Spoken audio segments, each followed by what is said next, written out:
I was perusing the comics at my comic store, and I saw this Superman's pal Jimmy Olsen, number 115 from 1968, but it's one of these facsimile things, and this is foil. I thought to myself long ago that I would never buy a foil version of these things because, to me, if you're buying a facsimile, you want the thing as it was back in the day. However, in my mind, I was like, when are they ever going to do a foil version of Jimmy Olsen number 115 from 1968? So I got it. Whatever. I mean, I can likely get this actual issue from the 60s for fairly cheap. But this is a famous cover, probably made famous by the superdickory.com website back in the 2000s. We all laughed at all those Super Dickory covers where Superman's being a dick to everyone. Here he's got water, and Aquaman Jimmy Olsen won it, and he's like, oh, I can't have it, I'm Superman. I love these facsimile things because, as you'll see, they cover everything. They reprint everything. I don't know how they get away with it, but they're able to do all the old commercials and everything. So let's get into this. I like these things just to leaf through them. As well, of course, the art is vibrant because it's newly printed. Here's Get Astronaut Tough. So this is the year before the moon landing, but there have been space missions since. And here they're using that to prey upon boys who have low self-esteem. This was a common thing in comics. Get big muscles and all this stuff. Survival of the Fittest. This is written by Leo Dorfman and penciled and inked by Peter Costanza. And this is 1968, so at this point, Marvel Comics is in full swing. And Marvel Comics did things differently in that they had outsized personalities, like, Iron Man, Captain America, all of the Avengers, Fantastic Four, etc., Spider-Man. And they fought villains. A lot of their comics centered on conflicts and quests and cool things like that. Superman comics and a lot of the DC comics at the time were misunderstandings, hijinks, happenstances. Here, this is Jimmy Olsen's story, and then it's going to be followed by a Superman story. This Jimmy Olsen story it features this villain here, who is a wizard that tricks Jimmy Olsen into getting a special stone from a Leviathan. And when Jimmy Olsen does that, he'll become a merman. So here's the Leviathan. Here's a Cheerios commercial. I guess you get a plane in the Cheerios. Back when the toys were cool in these old cereal boxes. So Jimmy Olsen escapes. Jimmy Olsen doesn't know it. He was swallowed by the same whale which gulped down Jonah nearly 3,000 years ago. But wait until that redhead runs into my next stratagem. So here, Jimmy Olsen is developing powers. Wait, since I have other aqua powers, I may have telepathy too. I'll give it a try anyhow. And so he can summon all these like swordfish and stuff. The Zeroids. This is a forgotten toy line. There are a lot of robot toys back in the 60s, which had lots of cool gimmicks and stuff that would later be utilized for other toys well into my time in the 1980s. Superman is here to help out Jimmy Olsen and Aquaman. I have news for you, as you both should know. Aqua powers permit you to live out of water for 1 hour, but you've been out of it for 55 minutes. And then, so now now here's the dickery. Smart thinking, Jimmy. Aquaman just folded. You win. So he's like torturing these two. And you're the new king of the sea. So anyways, Aquaman is unconscious. They put him into the ocean here. Superman, I'll try to fill Aquaman's boots. I'll devote my life to preventing sea disasters. So he's going to be the new Aquaman. Well, Superman wasn't really Superman. It was this dude. And so the old man of the sea, that's what he's called here. This guy was later used in the 2000s. I think they called him the God of Changes or something like that. Anyhow, Superman comes to the rescue. Jimmy Olsen loses his powers. Aquaman will gain his powers, and everything is right with the world, except Superman defeats this character by flying him to another planet, which is lifeless except for this red water, which weakens his magic, and Superman just leaves him there.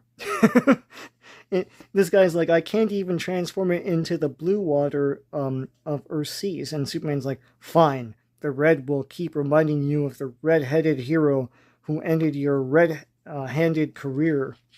Yeah, so Superman just leaves him to die on this lifeless planet. Craziness. This is awesome. I love that they did this back in the day. So whenever a new season of Saturday morning cartoons was coming up, they would advertise it in comics. And here, from 1968, is a CBS ad for what's coming in Saturday mornings for them. So first up is Go Go Gophers, Lost to Time and Space. I don't know, and no one ever talks about the Go Go Gophers. There's no $200 million CGI fest movie coming out of the Go Go Gophers. The Bugs Bunny Roadrunner Hour, that was a staple for, well, at least Bugs Bunny and Looney Tunes was a staple for decades. Wacky Races, which was a great Hanna-Barbera cartoon. There's Penelope Pitstop, Dirk Dastardly. The Archie Show, one of many iterations of the Archies. I think that was Filmation. I don't know if it was Hanna-Barbera. This Hanna-Barbera, Warner Brothers. I don't know what the Go Go Gophers are. Batman Superman Hour. I think these the Filmation ones put together as 1 hour. It's their own cartoons, but as an hour-long block. The Herculoids, Shazam, not to be confused with Shazam. Shazam was a genie, if I'm not mistaken. And Johnny Quest, Moby Dick, and the Mighty Mightor. All these are, well, yeah, from Herculoids onward to Moby Dick, I think, are Hanna-Barbera. Lone Ranger, which is, it's probably the cartoon, the Filmation one. And they encourage you to tear this out and carry it with you everywhere. All times shown are Eastern Pacific zones. Yeah, so they want you to cut this out and like show your friends at school or something like that. Pretty cool stuff. This is why I like these facsimiles. They have everything. Like all the ads, all that cool stuff.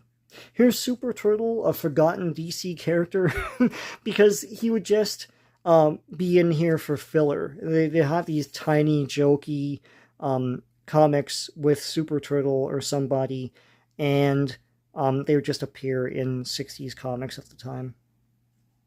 Superman's pal Jimmy Olsen. This one is called The Kid Who Unmasked Superman, written by David Wood, penciled and inked by Peter Costanza. This is called The Kid Who Unmasked Superman, written by David Wood, penciled and inked by Peter Costanza. And this is an example of Superman comics of the time. Someone wants to trick Clark Kent into revealing that he's Superman, or vice versa. This kid joins the Superman fan club, and now he's trying to figure out who Superman really is. And he devises several different tricks here. I can't remember what this trick was. Looks pretty clever, though. Here's the puzzler. But here, Superman stomps down on the ground, and so this guy figures out his shoe size. Stick Shift Racerific. Another commercial. This looks like a slot car set of some sort. All sorts of colorful tracks and everything. You can operate the car with this stick, which is connected through a cord. And it looks like it has like various stations and things. It doesn't have any loop-to-loops, but I guess there's some cross tracks here. Pretty cool stuff. Electric race cars at the time were very popular. On into when I was a kid in the 1980s. I don't think there are too many slot car things today. It's just basically racing sets with Hot Wheels where they just use like basically physics. You put a car down a ramp and it'll just do all sorts of stuff. So he's figuring out the shoe size of Clark Kent. Here is a ad for DC Special. Your demand is our command. So here is an all Infantino issue. And here's a bunch of Superman and Batman comics in an 80-page giant. I love all these giants. And Marvel had giant size everything back in the day. So this kid's still trying to figure out who Superman is. But Clark Kent outsmarts him. And then this kid, he gets these two things and doesn't put it together. It's a Clark bar and like Kent cigarettes. Clark was a real chocolate bar. I don't know if Kent was real cigarettes, but it's like product placement. I'm not quitting. I'll keep searching for clues to Superman's identity, and sooner or later I'll succeed. Well, you just did, and you didn't even know you did, so. Born to Trouble. His name's Johnny Double. Dynamic debut. Coming in Showcase. Where's the $100 million Johnny Double TV series from James Gunn?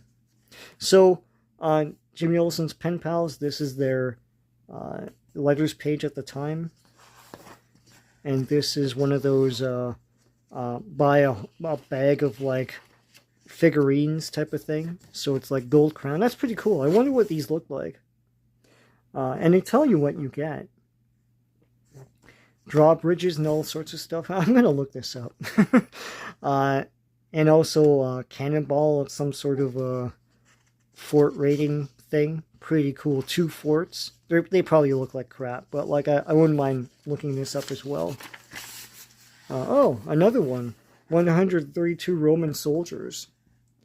The army men at the time were cool. And even when in my day you could buy a bag of them for like $1 and play army men all day. It's pretty cool. $1,000 college scholarship. You could win that if you sell some of this stuff. I never bought into any of this stuff. And in foil, you've got Land of the Giants. It's a Aurora model kit of some sort. So yeah, I picked it up because I can't believe they made a foil of this. It wasn't that expensive, but I was like, you know what, I like these facsimiles. Let me get the foil one for no reason. It's just, they'll never make a foil thing of this again. So I hope you like going through this with me. If you like this video, please give a like to this video. Please subscribe to this channel if you haven't already. Lots of great comic book stuff on here. So until next time, take care.